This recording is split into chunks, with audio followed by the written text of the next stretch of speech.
Hello everyone and welcome to Nuff Said's Logan review.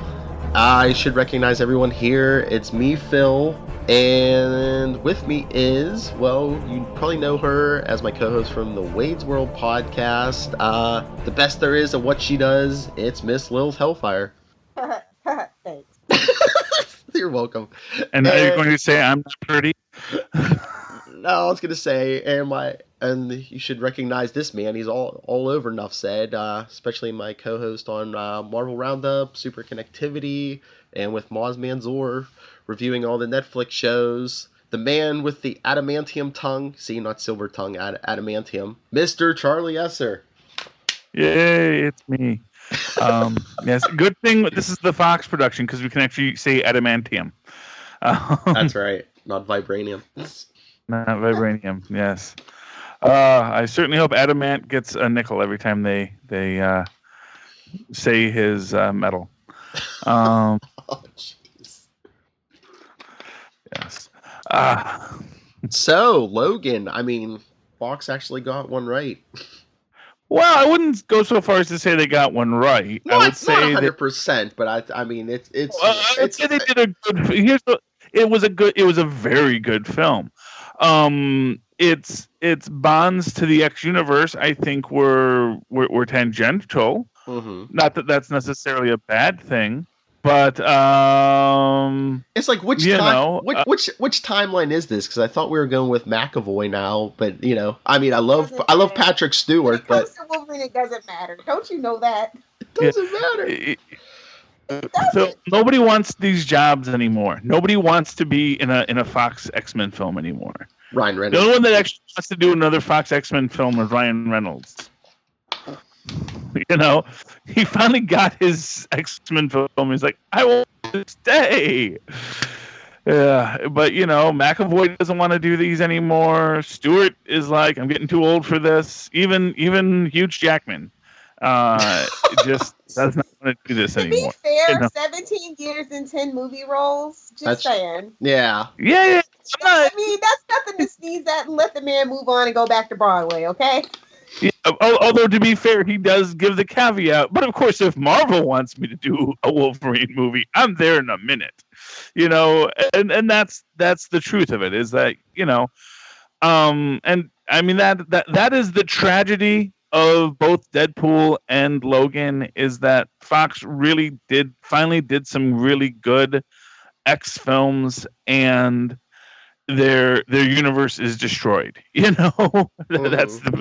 That's they don't really have a universe to put them in, unless, as we suggested in Super Connectivity last week, the next film is Alpha Flight, which would be awesome because they have all these mutant refugees up in Canada now. Department H is going to want to use them, assuming Alpha Flight isn't over at Marvel. That's the only thing that might be there. And not for nothing, you maybe have that argument to say, since they didn't call out Department H, since they didn't call out Mackenzie, that they didn't do any of those ties back to the Canadian superpowered team or Canadian superpowered world. Maybe Fox doesn't have the rights to Alpha Flight.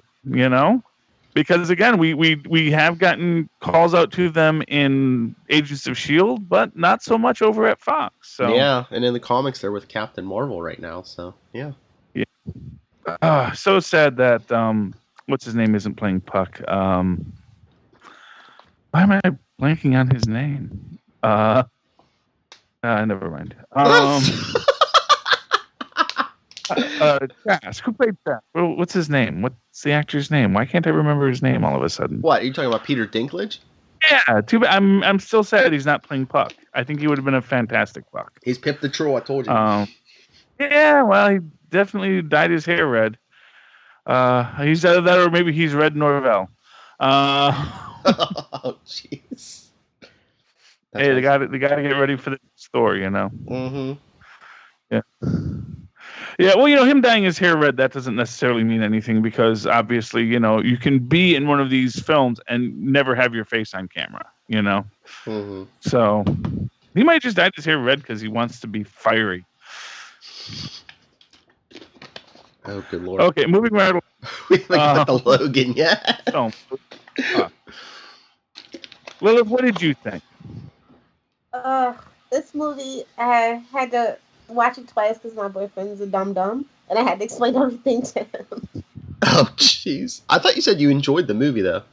I did when I watched it by myself. It was like he just kept asking questions. I'm like, baby, just watch the movie and watch it unfold. That's what you get And for then I being. was like, That's what you get here's for being. some comic books. That's what you get for being with a pretty boy. I know.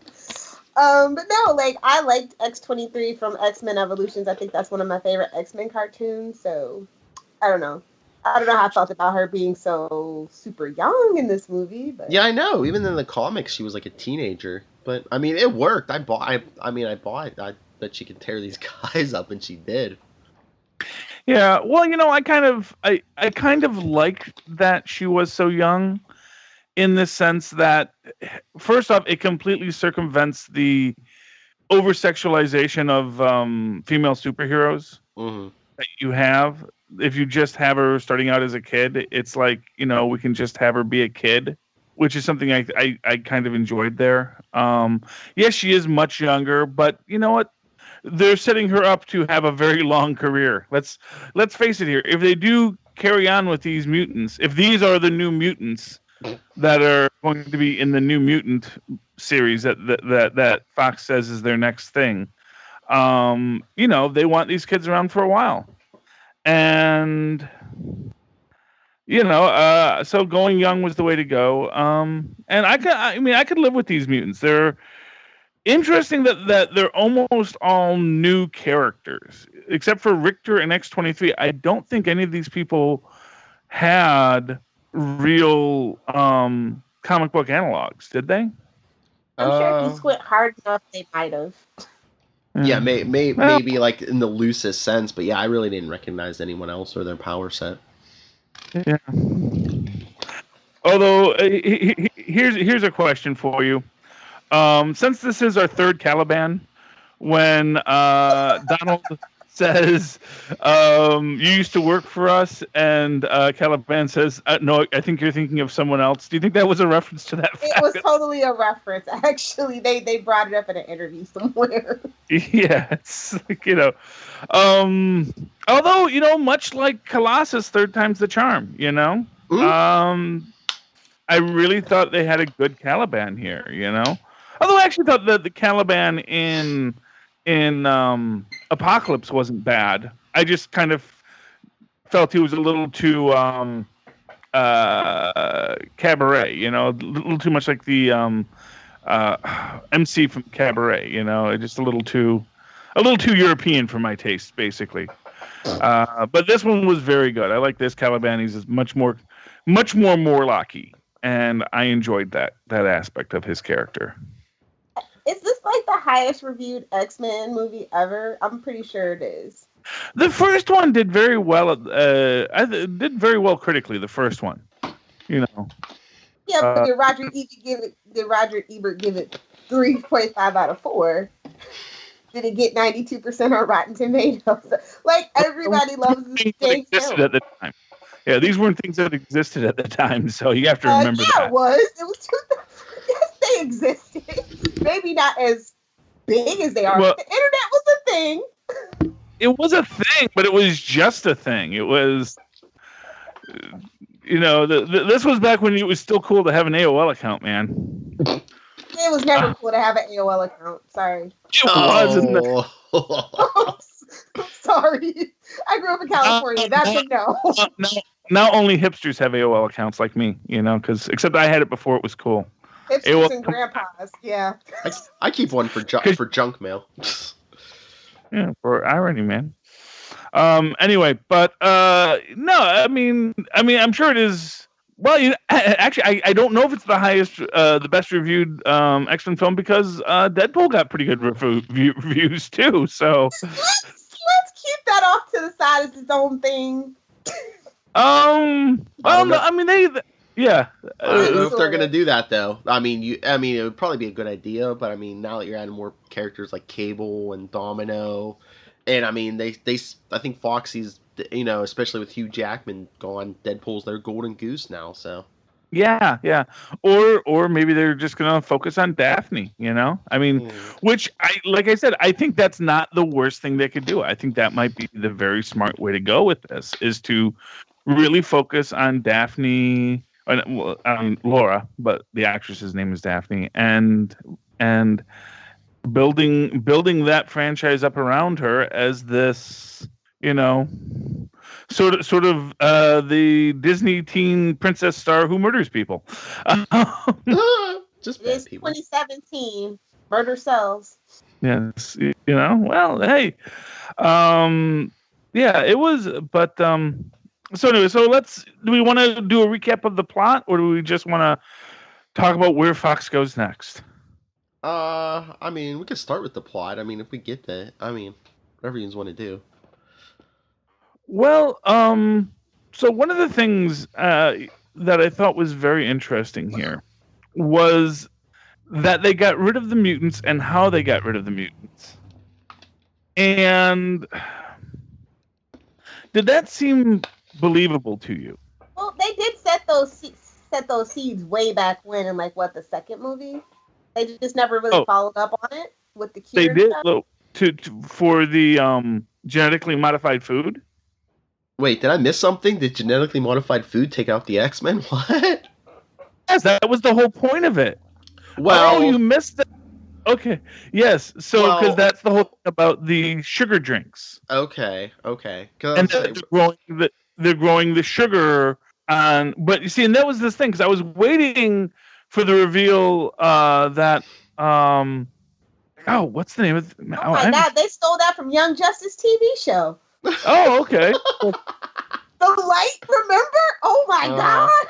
Yeah, but that's how they got the mutant problem under control. Is they introduced through genetically modified sugar in everything you eat, this chemical, something that would I don't know, and that's an interesting question. Does it prevent mutancy, or does it simply suppress it? Which again raises the question: is that why Logan's maybe having so many problems with his healing factor? Is that because he's drinking the same stuff everyone else is? Is that what's actually killing his healing factor, not his actual adamantium poisoning, as they've suggested? See, I didn't get that. I thought maybe there was some kind of some legacy virus or something. But I mean, that's what I thought it was. But I mean, it was yeah. The scientist is quite explicit about it. That's why the corporations had introduced this stuff, and that's why they're so evil, basically, about fighting for I want to say Eric LaSalle. Was that actor Eric LaSalle? The farmer, yeah. Yeah, okay. Eric LaSalle's family, but I was waiting for the son to have mutant powers in that, just because he's not eating the processed sugar. He's got all the organic farm food, Mm-hmm. farm to table kind of stuff. I was waiting for that to be the case, but no, he didn't have any powers either. Okay, yeah, I get that now. All right, that's coming together. But no, with the X-Men, it was Xavier who killed them. Yeah. Well, that is what is implied, and that what I thought was an interesting thing, because it's kind of a reverse of the actual Old Man Logan plot. Yeah. That where Logan was tricked into murdering the X-Men. In this one, it seems like basically, like they said, Professor Xavier had a seizure, and that's what killed the X-Men. And that's pretty frightening. Although one kind of asks, why didn't they just put Magneto's helmet on him? Wouldn't that have just solved the problem? If Xavier just wore Magneto's helmet, wouldn't that prevent him from sending out brainwaves to murder everybody every 5 minutes? Unless it was destroyed or they didn't have access to it for some reason. Yeah. But it's like, what's it made out of? They couldn't make another one? Yeah, exactly. It's like, you wait till how it should have ended, and that's going to be the first thing. It's like, oh, whoa, that's so much better. Uh-huh. Or give him whatever that drug was that he had in the Days of Futures Past that turned off his powers, and allowed him to walk, Mm-hmm. Oh, yeah. we actually kind of have like established ways that this actually isn't nearly as big of a problem as you might imagine it would be. We've turned off his powers before. Charlie, it's a Fox movie, and how many times have they messed with the timeline? Who knows what's still. No, yeah, and maybe they could have even like addressed that somewhere, but they didn't. So. But anyway, so Charles Xavier has seizures that causes him to murder everybody, which is why Logan has him living way out in the middle of nowhere in an old abandoned water tower, which doesn't seem to do much, apparently. Because it's like if you're still in the area, you still get like all seizureized. Because poor, and that was an interesting thing. I wasn't sure if Caliban was like. Felt like he had to commit suicide during it, or if he was just having the seizure along with him. I wasn't quite sure exactly what's happening when his powers flare out like that. But it certainly seemed bad. Well, yeah, it wasn't that the whole thing of people were in pain who got caught in the thing. I mean, the only reason Logan could move through it because of the healing factor wasn't really working, or was it the adamantium that made him able to? Yeah, because Xavier has trouble reading his brain because his skull's covered in adamantium. So. Yeah. So the adamantium. Yeah. The thing that's killing him saved him from that. Yes. Although that's and that's another weird thing about this with the adamantium and the adamantium bullet, because again, from Wolverine Origins, we know that actually won't penetrate, that won't actually kill him. It just scrambles his brain. So yeah, they're not very good with timelines at Fox. I think we can all agree to that. Yeah, I know. I wonder if there's a way. I mean, the way they did it wouldn't have worked, but if you could like shoot him in the ear or something, would it? I don't know. It should.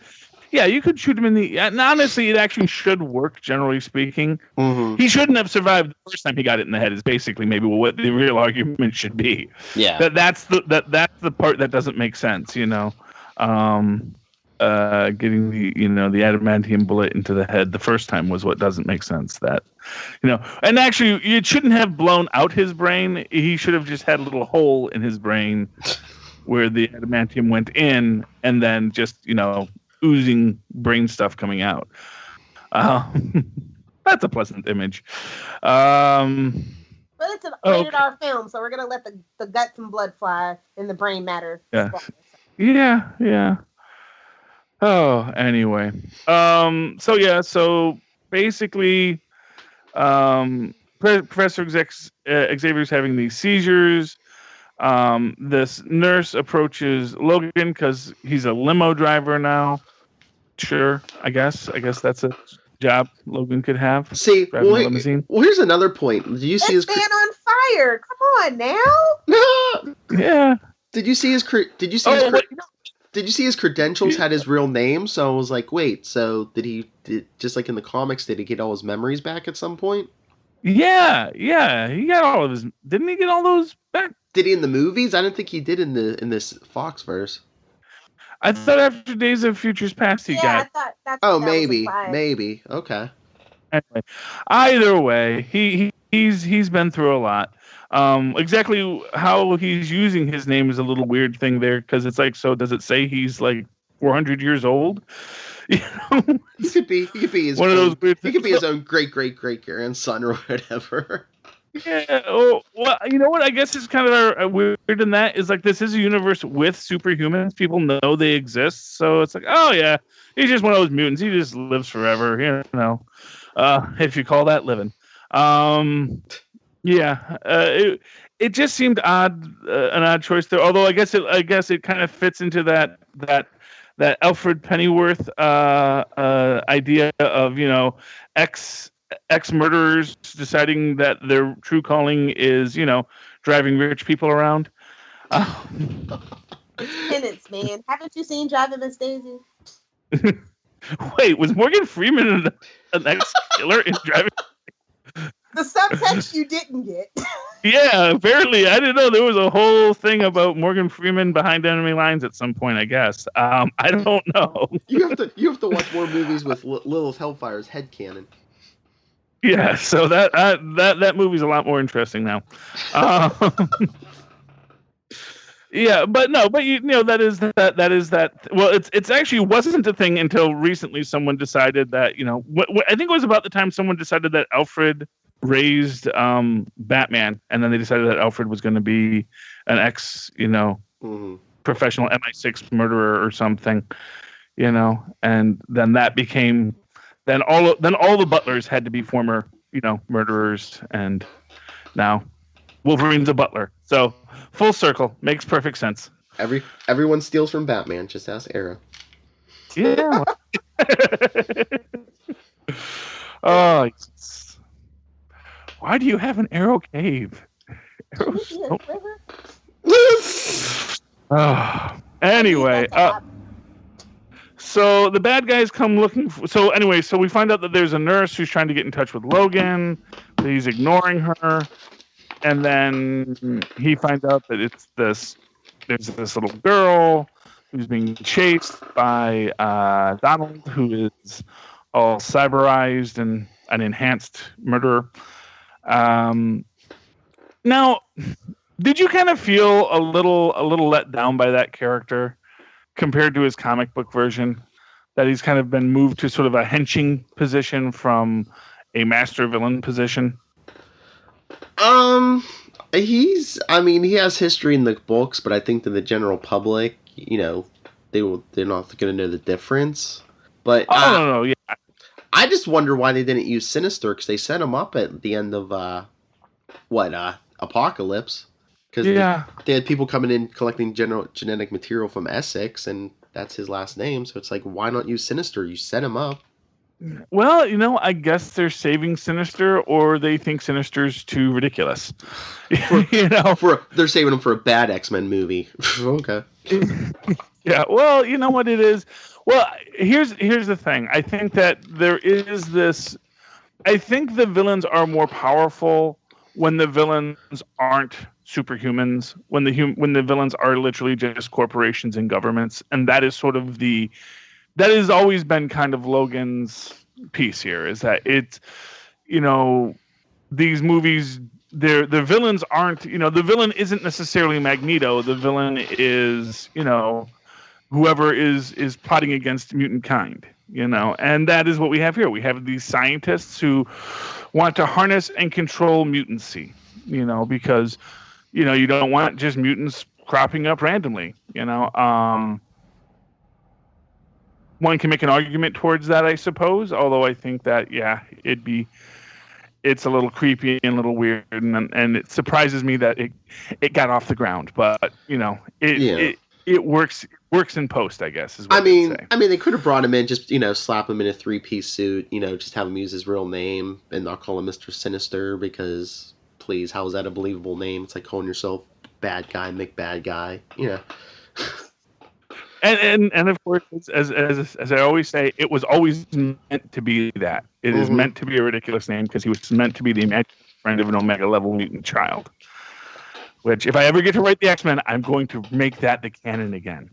Just that the Omega level mutant child created his supervillain imaginary friend and actually rewrote history to make him be. Just like Kobik did.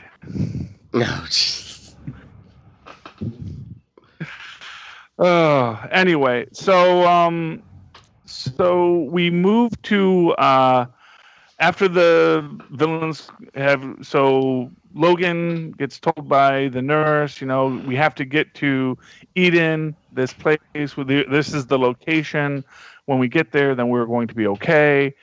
And Logan agrees to take the job because he's basically going to give him enough money to buy the boat, and then him and Charles Xavier are going to go on a boat together, sail off into the sunset, and leave poor Caliban behind because he can't go on a boat because he's a freaking Morlock. It's an albino. Yeah, an albino Morlock, no less. And then, of course, the nurse gets murdered. Laura stows away in the limo, and then Donald and his crew show up and basically get pretty severely murderized by everyone. Pretty severely murderized, especially by Laura. She is a very good murdery person. And then we go on the run. And again, poor Caliban gets left behind. Mm-hmm. Caliban just gets so treated so poorly in this. He is just, I mean, Jar Jar Binks got a better deal in the most recent Star Trek novel than poor Caliban is getting. And did anyone else feel weird? I mean, I understand, that the way they were writing them and stuff, but it's just in the beginning, like at that part when like Hugh Jackman like was ready to like leave Laura behind and stuff. Mm-hmm. I mean, I know he's trying to save Xavier, but I'm like, you don't you want to make this guy sympathetic in his last movie, and he was at the end, but like right here, it's like he's really gonna leave this girl behind to be captured by these people and who knows subjected to what torture and experiments. Yeah, well, they're kind of giving him the what you might call they're kind of giving him a full Han Solo arc here, mm-hmm. where he starts off as just the dispassionate merc, and then by the end he's had his passion for justice reawakened. Mm-hmm. And I guess the thing is, to make it realistic, this isn't his daughter. Everyone say it's your daughter. It's like, no, it's not his daughter. He did not even, consent. Yeah, exactly. No consent. Yeah, there's no consent. There's no nothing, and we don't know exactly how this. We don't know, is this a clone or if this was just using his genetic material to generate a person rather than cloning him directly. Although the other Hugh Jackman definitely was a clone. Oh yeah. Yeah, all aged up and ready to go. Was that supposed to, I don't know. I thought that was maybe the Keen they were trying to sneak in somewhere. No? I'm sorry, what? His son. That's like Oh yeah, Dayton or whatever. Yeah, no, but yeah, that was. Yeah.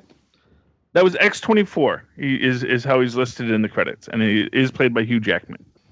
But yeah, I think they were going like straight up clone there, because didn't they even say at one point they're like, yeah, these children are too unpredictable. It's better just to like clone them from scratch or whatever. Yeah, something along those lines. Or yeah, and they wanted to make a fully formed Logan, and they did. And again, one of these weird things where like you're not quite sure why the bullet should kill him. Mm-hmm. Because can't Wolverine regrow his brain? I mean. Yeah, Deadpool can. Well, I don't know. Can you? Because I think if you destroy enough of their brain, there's no brain to drive that healing factor. Do you need the brain to direct the healing factor? Just like you need the brain to pump your heart and. I don't think so. The healing factor should work on a cellular level. I mean, it's hard to say. For such a great film, we are finding all the flaws in it. Yeah, but do you have to grade do you have to grade on a curve because it's one of these Fox movies? Yeah, well, I mean that there was some truth to it, and it was a good film. I mean, logical inconsistency. It's a film about mutants and a guy with metal claws coming out of his arms, and where do the claws go when he retracts them? There's at a certain point the suspension of disbelief is a given. And as far as him wanting to abandon Laura, I think that I think that was like doubly cruel by half, but I think it did. I can imagine Wolverine in this character at this point in his life. His friends are all dead. Charles. He's trying to keep Charles Xavier alive. Mm-hmm. Well, Charles Xavier is a real threat to every human on Earth too, which is kind of the scary part. Kind of reminds me of the story my mom used to tell about her grandmom and the rabid dog she kept locked in a garage behind her house. Because and her sons always wanted to put the dog down. And she said, no, you don't put that dog down. He's a good dog. He's just old and crazy. What if I'm old and crazy? You're just going to shoot me too? And and I'm sure that's maybe how Logan sees Professor Xavier. He's a killer, but Logan's a killer too. And but I he mean, might kill us all someday, but he doesn't want to. He doesn't want to be the one to pull the trigger. yeah, I guess. But I was gonna say, logically, should you at least consider that? Because Logan's a killer, but he can't reach out from his bed and kill hundreds. Or how many got killed in Westchester? Did they? I forget. Did they say? They actually only said 6. Okay. It was like 6 X-Men they said were killed, but like a lot of people were injured, and Oh yeah.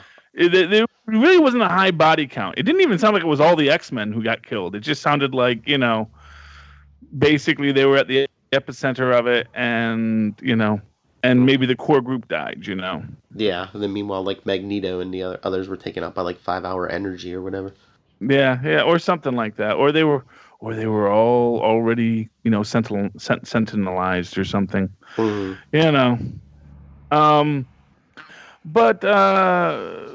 But getting back to the plot, they do make their daring escape, but again leave Caliban behind, which is really obviously a bad choice. Although actually they don't know that Caliban's still alive actually, because Donald said that. So maybe it's not so horrible that they left Caliban behind, because they might have just thought Caliban was already dead, because they sent Caliban off to dispose of a body, and that's how Caliban captured. Like they say, I left Caliban in that hole he was digging for. Was it for Donald that they were digging the hole, or was it for one of his men? I'm forgetting now. But anyway, Donald basically says that he left Caliban in the hole, which should imply that he's dead, but actually he just put him in the hole. So they didn't realize Caliban had been left behind, and then Caliban, gets tortured so that he can track down Laura for them. And meanwhile, Wolverine, Laura, and Charles go on a road trip and wind up in Las Vegas. Beautiful town. And that's where we get to see Shane, which was, honestly, I kind of feel was like one of the most important parts of this film was that Shane scene with Charles Xavier and Lara, where you do get this reverence for classic Hollywood westerns and the tale of the reformed killer who can never truly be reformed. Yeah, you knew that. You knew that was coming back in the end, and I got that vibe even before that scene. But did anyone else think that was like Logan is like their take on a modern western?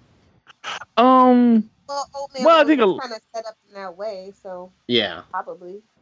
Yeah. The comic book series definitely was, and which is it starts out as sort of a Magnificent Seven and then becomes just a revenge tale, and this was just, it was and the western, for what it's worth, is it's still a valid genre as a thing. It's hard to do right, Mm-hmm. Like so many other films that are too genre specific. It's very easy to do wrong and very hard to do right. But when you do it right, it is really beautiful.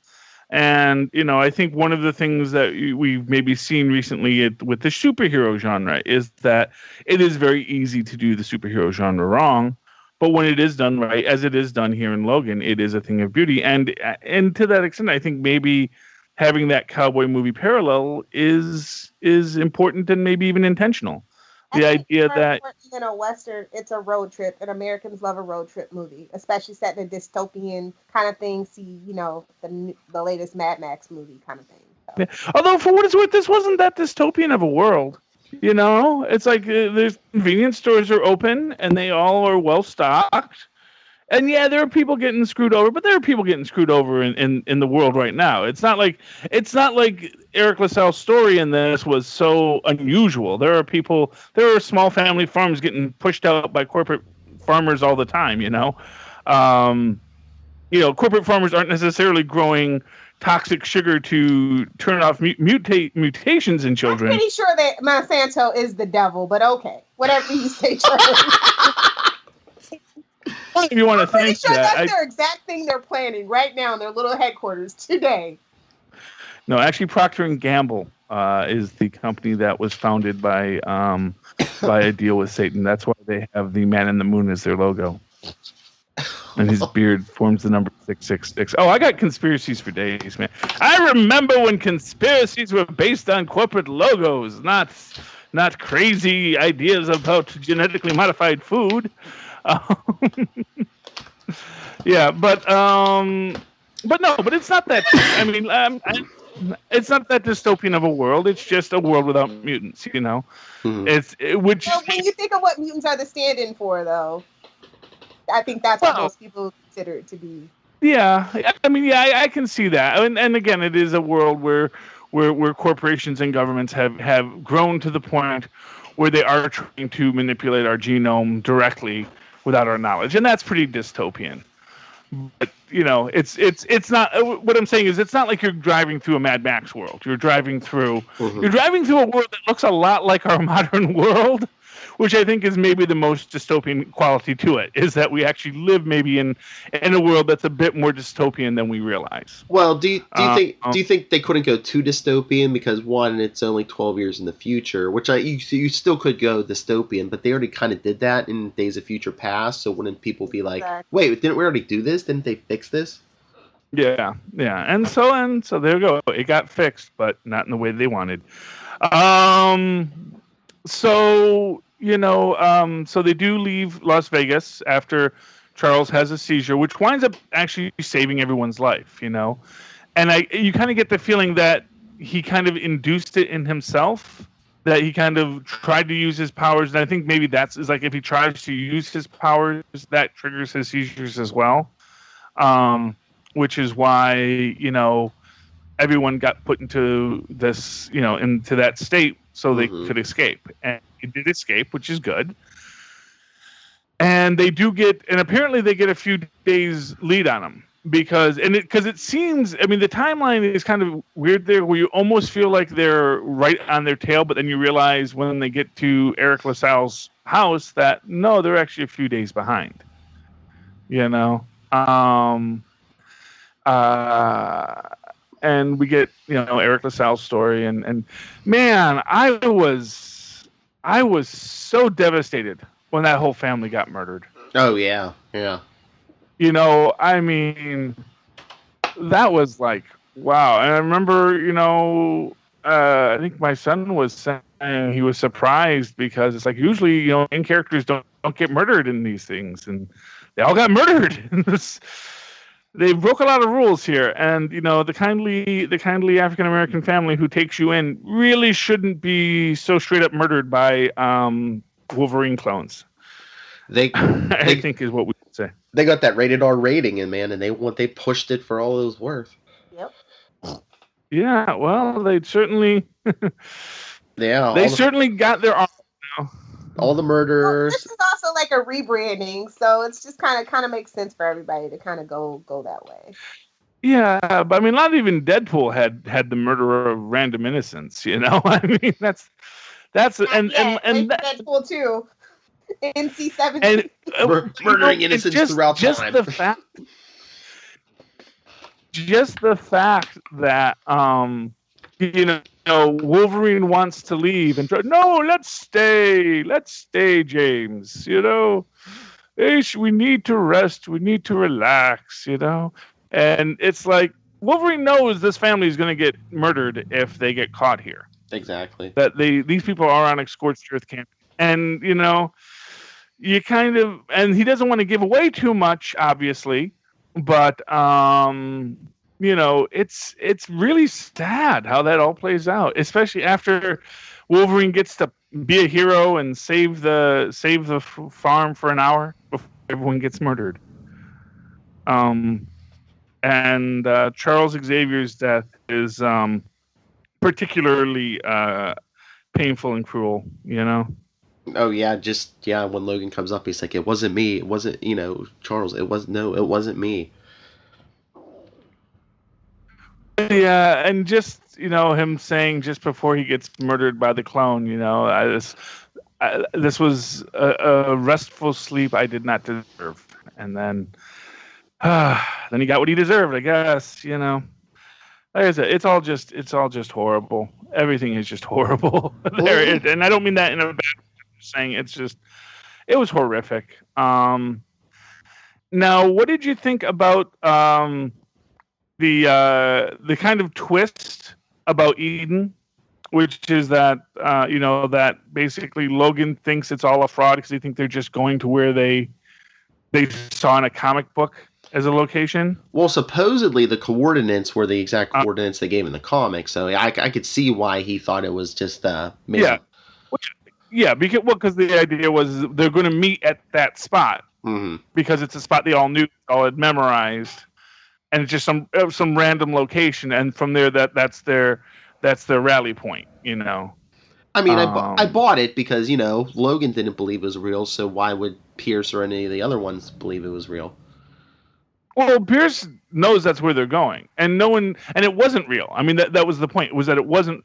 Basically, Logan sitting there being very derisive of, they're just believing stuff they read in these comic books, and da-da-da-da. Mm-hmm. By the way, did we ever find out who published the comic books? Marvel? No, I mean, like, who got the... Who got the rights? Well, yeah, because it kind of sounded like someone had like profited off of all of this. Like, was this something that Charles did he sell the rights and that was something that he was selling, or was it someone else in the group? He made a reference to somebody, but I didn't quite get it. Something about someone in tights or boots or something. I'm not sure. Yeah, it wasn't really clear though, but he's dismissive of it because he's saying, these people don't realize he's being a very very prejudiced white guy, because he's basically, this foolish Mexican nurse doesn't realize these are all pretend comic books, and it's like, no, you idiot, we're just using this as a rally point location, and it was just an easy thing for the kids to understand where we were going. It's like, we're not dumb, actually. Yes, we're from Mexico, but we're not dumb, you freaking Canadian gringo. Illegal immigrant too, you can point out. Logan, because he's born in Canada. Where's his paperwork? That's what I say. But then they go, and that is their rally point, and we see Richter, who's obviously the oldest and kind of the de facto leader of the group. He says everyone had until today to get here, and now we have to move on because we get our call from Canada saying once we get to Canadian soil, that's ghouls, we're safe. And unfortunately, the drones are right behind them. Is there anything part of that you guys want to talk about? Caliban's death or anything like that really gave you pause? That gave me pause in this movie. What gave you pause? Nothing. I did think Caliban had a great death, though. Didn't solve any problems, but it was still a great death.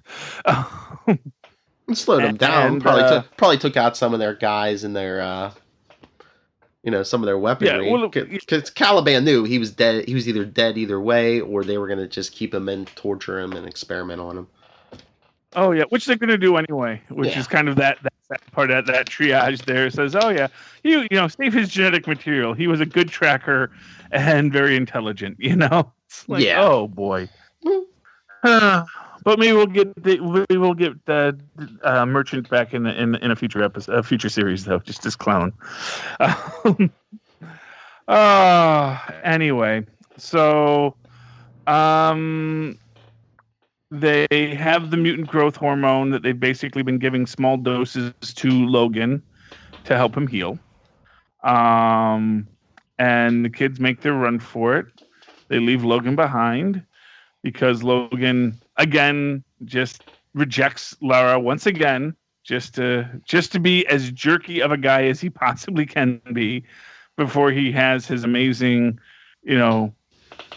rebirth. Although I can argue he might be also keeping Lara at a distance because he doesn't want to drag her into his life.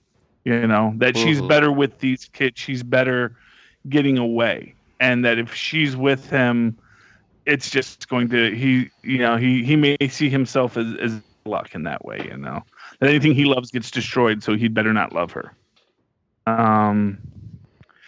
But the kids run, the Reavers attack, and Wolverine, realizing that they're coming after them, takes the whole dose of the mutant growth hormone to get that big rush of, super steroids to go in and run in and take out the Reavers. Although, for what it's worth, the kids are holding their own pretty well. Mm-hmm. Really thought they probably could have been a little more powerful, for being as useful of assets as they were. It really kind of surprised me that the Reavers actually had held their own as well as they did. Maybe because any training the kids had, the Reavers knew about, because that's probably the only training they had was in that in the facility. Yeah, fair enough. But they do take out a lot of the Reavers in the mix, with freeze breath and plantokinesis, and which, hey, that's a cool power. And of course, the fat kid with electro powers, which I thought was cool. They do a lot of damage, but they do get captured. But of course, Lara and Wolverine are still there. And as well as a couple of the other guys, including the kid who I thought had Magneto powers, but there was a question as whether or not it was actually sort of earthbound powers. That's what I thought, because I thought he lifted that truck with the, he made the ground like pick it up, and yeah, it seemed like earth powers to me. Yeah. But Donald got a truck dropped on him, which is good. Wolverine does his last fight and dies a hero. And then the kids all make it to Canada after they have a little burial for Logan. The doctor's dead. Donald's dead. All the bad guys are dead, except, of course, for whoever they were working for, who I'm sure will be coming after them in the next movie. And maybe that's where they're going to do the Mr. Sinister. But they didn't want to do. That's what they said, actually. James Mangold, anyway. What? They're going to? Yeah. They're going to. He just didn't want to do it in this one because he wanted to keep it somewhat grounded or whatever. So they're going to continue this timeline? I believe so. Oh. Well, that's what I've said would be their best bet. Oh yeah. That these mutants are new mutants, and they can start exploring them up with Alpha Flight, or whatever they're going to call that, and maybe we find out that in Canada there are still mutants because they have a better regulation of their, sugarcane production. We get a very beautiful scene where, and I'd mentioned this before, we have our two big funerals here. We have Charles's funeral, where all Wolverine can say is at least there's water here. At least there's water here. Which is, it was actually kind of sad and beautiful how choked up Logan got over all that. Mm-hmm.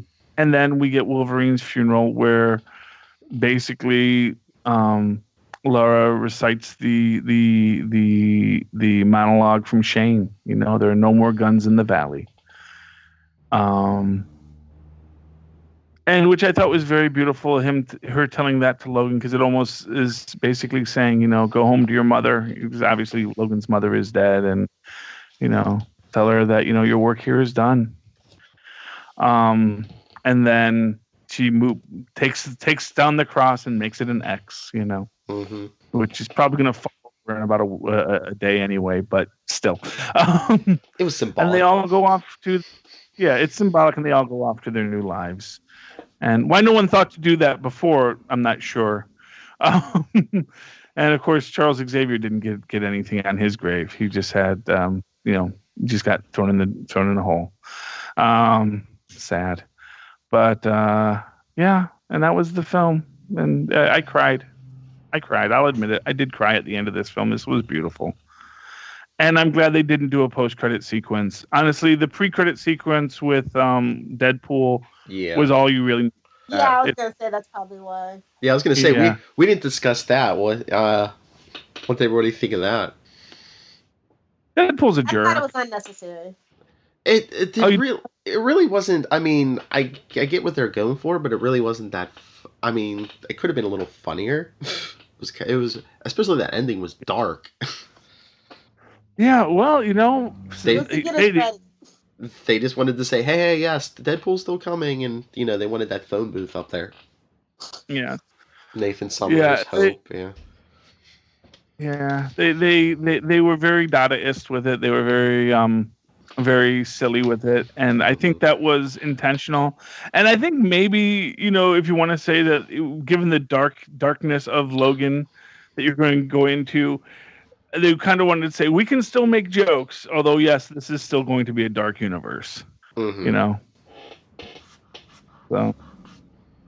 But I mean, I liked the Deadpool intro. I didn't feel it took away from Logan because it is before Logan. It's almost like a little short before Logan, and it is separated from Logan completely in that way. And so I had no real problems with it. Just the fact that the guy bleeds out on the street was just the kind of disturbing aspect of it. But then again, like I say, Deadpool's a jerk. Yeah, he is not a nice guy. That's what I was thinking. They could have went with something funnier, even if they had done like I don't know, would it have taken everyone completely out if, like an end credit scene, Deadpool just gave like his own eulogy for Logan? No, that would have been completely inappropriate. Yeah, and they went out and they made this whole point about, look, Deadpool is not in Logan. Yes, because this is not a film for Deadpool. We're actually trying to do something very serious here. We really don't want Deadpooling it up, And Ryan Reynolds understood that, The only thing that's like annoying Ryan Reynolds right now is he can't get Hugh Jackman to pop his claws in a Deadpool film, Mm-hmm. But to let him be a cabbie. See, I want Hugh Jackman not playing Wolverine, just playing a cabbie. Or the dispatcher for Pindar. To see Pindar back at the... Hugh Jackman's going to be the new Stan Lee. Is that what you're saying? He just shows up and... Oh, I'd love that. Just Hugh Jackman. Just in random roles. Maybe him and Stan Lee. There we go. Oh, you know what? No, you have Hugh Jackman playing Stan Lee. That's your Hugh Jackman cameo. They go to Stan Lee Excelsior, the movie. The Excelsior, the Stan Lee movie. And there's Hugh Jackman. Watch the Excelsior. Watch, they'll make Hugh Only if it's a musical. Oh, yeah. They'll make Hugh Excelsior! Are they desperate enough? Are they desperate enough? Will they make Hugh Jackman Cable? No, Hugh Jackman doesn't want any part of... I know. He's tired of Fox. After 17 years, I don't even know how you made that long deal with the Fox brand. Like, honestly, 20th Century Fox, oh my God, I don't know how. Yeah, contracts and, Robert Downey Jr. money, quite frankly. And for what... Even that's not enough. I mean, they're just notoriously, bad. Yeah, but they also let him make this one last send-off film. And I think that was kind of the point of it all was, this is, if he's going to come back, he wanted to do a good film, and he did. And,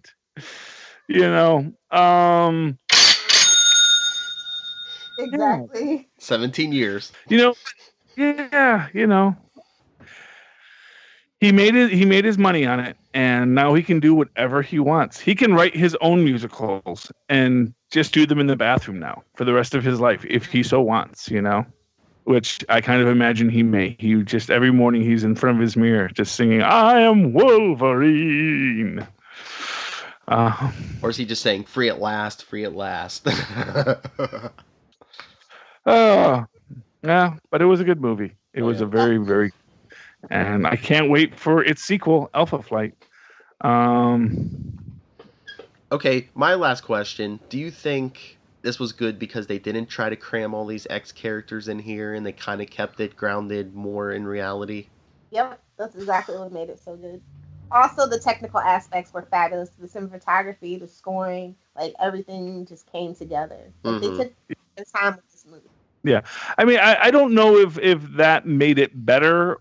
And the not cramming so many characters into it, although they did cram a lot of characters into it. They're just all villains. I mean that's the thing. You actually have a lot of mutant kids. Mm-hmm. In fact, really what I would say is it wasn't that they had a lot of characters in any of the other ones. It's just that they weren't cinematically interesting films. You know, this was a cinematically interesting film. This was a good film. I think that, you know, had you had better writers and better directors on the previous films, then they would have been good too. Mm-hmm. You know, yeah, I think they were nothing about the concepts. It's how you execute them. It was more story and not so much. Hey, look which mutants we have this time. We have Mystique. We have. Yeah, they always have Mystique. You know, I mean, not for nothing. For all of, not for nothing. For all the mutants they jam in here, Mm-hmm. you know, they do tend to just go back to the same ones over and over again. Exactly. You know, they still haven't given us a decent Blob, and never did they ever have Unis the Untouchable, or the Vanisher.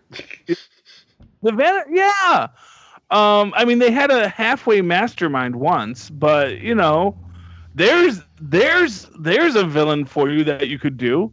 Honestly, you could have done a lot with some great mutant villains, like Mastermind. Heck, the entire Dark Phoenix saga hinges on Mastermind and his ability and his illusion ability. You know, and that whole mind control angle that's very hot right now. You know. Mm-hmm. Isn't that the next X-Men movie they're talking about? It's going to be some kind of Phoenix saga. Oh, I don't know. I mean, honestly, I thought they said they weren't gonna do that. I don't know. I've seen. I don't even know how they do that at this point. It's like they'd have to just. It's like this. You gotta pick a universe, okay? You know, this isn't the WB where you can go back and forth between the Supergirl and the Arrow universe. You know, you have to pick a universe you exist in. Yeah, but I thought that was the whole point of Days of Future Past, is they were writing this new timeline, but then you get, you know, a Logan movie with, you know, Patrick Stewart, and it's like, okay, what timeline are we in? We're in the timeline. We're in the Wolverine Pocket Universe, okay? Or it's like, this is the ending of that original timeline. It's not the new time. Fox, you're giving us headaches here.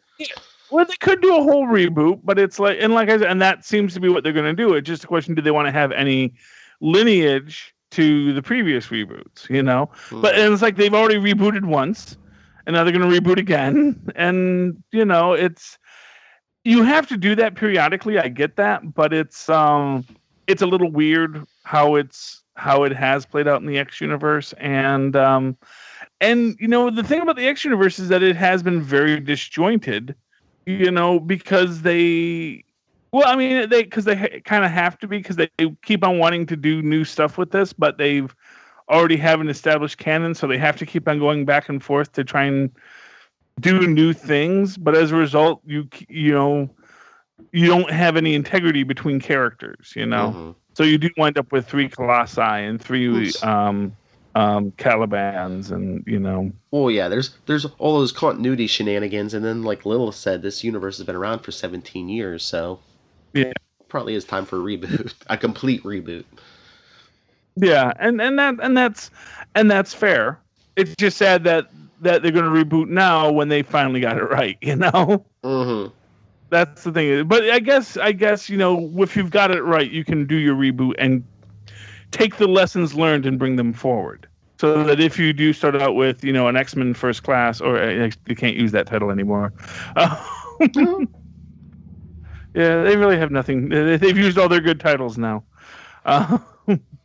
They should stick closer to the source material and do the original X-Men. I mean, especially now you have the younger versions, you know, from the past running around, so you could do your Cyclops, Jean Grey, and you know, the original X-Men. And yeah.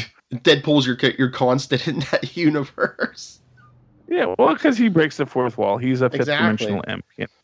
And you know, but of course, the only problem with that is that they've just established this really interesting X-23 characters, the X-23 characters, because they're all X-23s. So that is kind of the sad part, is that they get this great in for another series, and you know, they have to decide: do we continue on this series now, or do we go back and start doing new things? Now, of course, the advantage for Fox is, with the exception of Larry. Well, you could, but the thing is that Fox owns all those characters except for Lara. The only one they don't own is Lara and Richter. So every other character is characters that they own outright. So they can even have their own X universe without actually even having to have Marvel permission. You know, theoretically. Yeah. All right. I was gonna say we should cut this off soon, but Legion's doing good on TV. Yeah. I like Legion. Pretentious mess. Pass. Episode I saw, I just haven't been able to watch another episode yet. It's what is it? 8 episodes. I just watched episode 7. It's good. You get a lot of you get more answers. You know what it, I need the Netflix because that's the only way you can really binge things anymore is Netflix because the commercials it takes up too much of the time when you're watching it and then you get distracted, you don't follow through, and you can't fast forward the commercials usually. And it's like when I try to watch something on Hulu, it's hard to watch because I do it with commercials because, I'm not going to pay that extra $3 to get rid of commercials. I just recorded DVR and fast forward through commercials. Yeah, I could do that too. Just, I gotta push a button. I just want my content. Hashtag first world problems. Yeah. Okay. All right. So I think we all give it what? All right. Letter grade. What does everyone give Logan? Lilith. A-. Okay. Charlie. I'll give it a full A. I'll give it a full A too. Oh. Yeah, I mean, it's a 4.0. It's not a 4.4, but it definitely passed with flying colors. I really felt that, anything that I'm going to complain about on the film, it's also if I complain afterwards in the theater watching it. I was 100% there. It was a good film for me. All right. All right. I guess I'll do social media. All right, let's see how I can do this. Okay, follow Nuff Said Podcast, Marvel Roundup, Super Connectivity, and Wade's World, all on Facebook. Follow Nuff Said on Twitter at Nuff Said Podcast. Follow Marvel Roundup at Marvel_Roundup. Follow Super Connectivity at Super Connect Pod, and Wade's World at Wade's World Pod. All right, Lilith, where can people find you? You guys can find me on Twitter at Lilith Hellfire or anywhere in the social media sphere at Adventures in FG. Please be sure to check out my website, adventuresinfangirling.com. Like and share those articles and leave me some comments. I do read and reply to all of them. Also, please be sure to check out Channel 52, where I do World's Finest with Phil, and we do some live commentary and other fun stuff, as well as check out the Legends of DC feed right here on Southgate Media Group. Professor Esser. Oh, okay. And of course, you can always write to me in that old-fashioned email way, the way Kenneth Smyson often does. And of course, he just sent us his letter, but we'll read that probably on Super Connectivity because I think it's too long to read at this point. Yes. But if you'd like to hear all of our thoughts from Kenneth Smyson, tune into Super Connectivity, and you can give me your thoughts too at superconnectivityblog@gmail.com. That's Super Connectivity Blog, all one word, @gmail.com. And of course, follow me on the Twitters at Charlie Esser. That's CharlieEsser. Look for the 2 E's in the middle for quality. And as for me, you can always contact me, nightwingpdp@gmail.com. On Twitter, I am at nightwingpdp. I think these other two plug most of my stuff. Just check out all the good content on Nuff Said. Lilith already mentioned Channel 52, Legends of DC. Oh, check out Before the Bat for Gotham and all your Batman needs. And all the other great programming on the Southgate Media Group. Alright, let's get out of here. Well, at least this one, it ended better for us than the movie ended for Logan, so I guess that's a plus. But it ended great for you, Jackman. Oh, of course. Alright, so I guess come back. Our next one will probably be what? Guardians of the Galaxy 2? Everyone up for that? Yay! Hey, I didn't say you had to be positive about it, Lilith. I'm excited. Yeah, I think it'll be alright. All right. Well, until next time, keep your head up, all of you. Stay positive, even you, Love. Good night.